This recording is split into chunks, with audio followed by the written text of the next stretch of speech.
Hi there, everybody. This is Debbie from stampsandstuff.org, and this month's free card of the month design is this cute little kid's birthday card. On the front, the verse says, "Whoa, it's your birthday."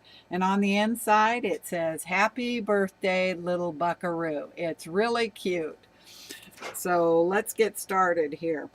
First of all, we will take this, what I take is an 8.5 by 11 card stock, and I cut it in half, which gives you 8.5 by 5.5. Then first thing, and this is what is really important, is that you score your cards rather than just folding them over, because if you have a good heavy card stock, what's going to happen is it's going to split on the side. So you want to score it, and the half point here would be the 4.25 mark. And then you roll it over and burnish it on the side. So we're ready to start building our card here. So on the front, now these papers are Creative Imagination. They're double-sided paper, and this is the side. Even though this sample is different, I'm going to switch it up a little bit here. So we will mount this in the center. Now, if you look below, if you're on YouTube, if you go to the website and click under free card of the month, you'll see all the written instructions, and it'll have the measurements and everything for you. If you're watching this off the website, they'll be right below this video. So here we have our front of our card that's started. We will take this panel here and we are going to mount it. Now, I have a saying around here and everybody knows it, and it's when in doubt, pop it out. So I like to pop things up because it gives it more dimension. The more shadows that fall on your card, the more your card seems to have interest to it. So I kind of have this thing about popping it out. And if you'll notice, I don't use a whole lot of tape. The one thing that I see the most is that people use more tape and more adhesives than they need to. I do get each corner and I get in the center, because all cardstock over time will begin to bow if it just lays there. So I have the center affixed too. So this is all that you need. So I'm going to place it right here on my card.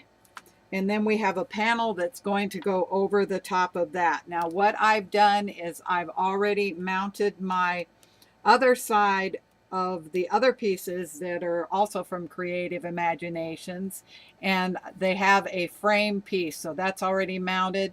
I've put my little guy together, and I just noticed that I didn't put the little hash marks on his eyes or his feet, so I'll stop the video in a second and I'll go get that so you don't have to sit here and wait for me.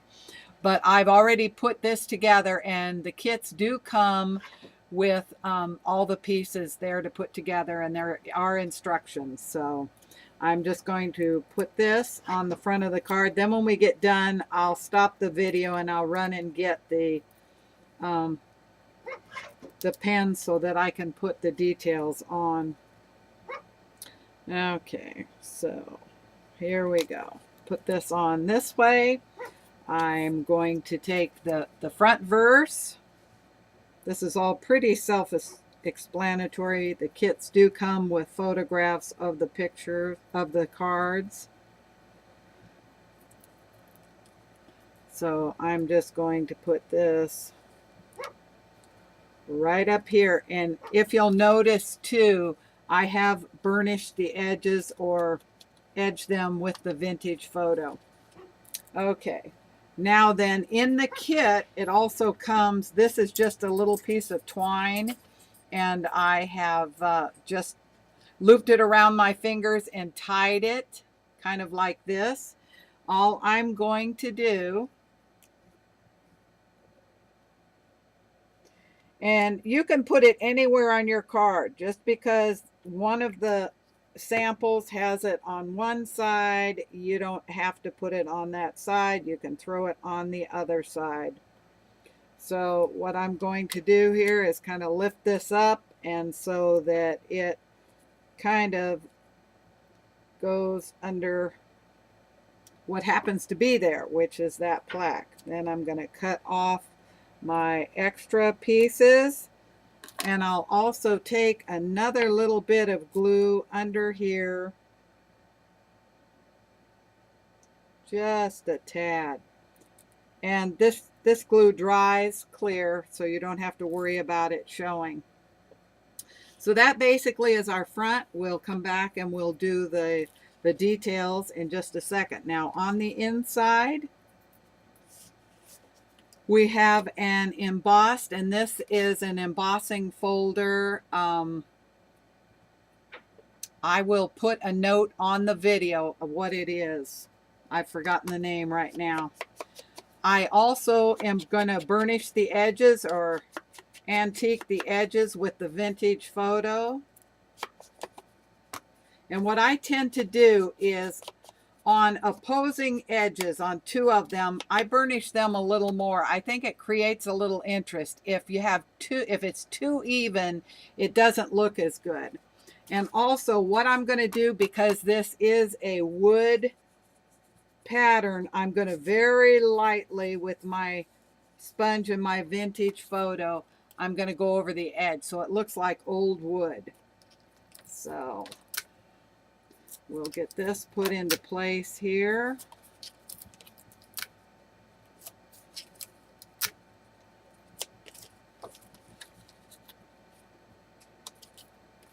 And then we will put our inside verse for our little buckaroo.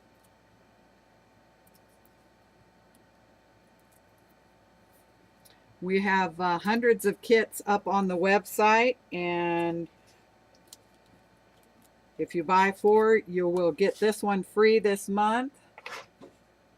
So let me take a break here, and I will go get my pen to do the detail.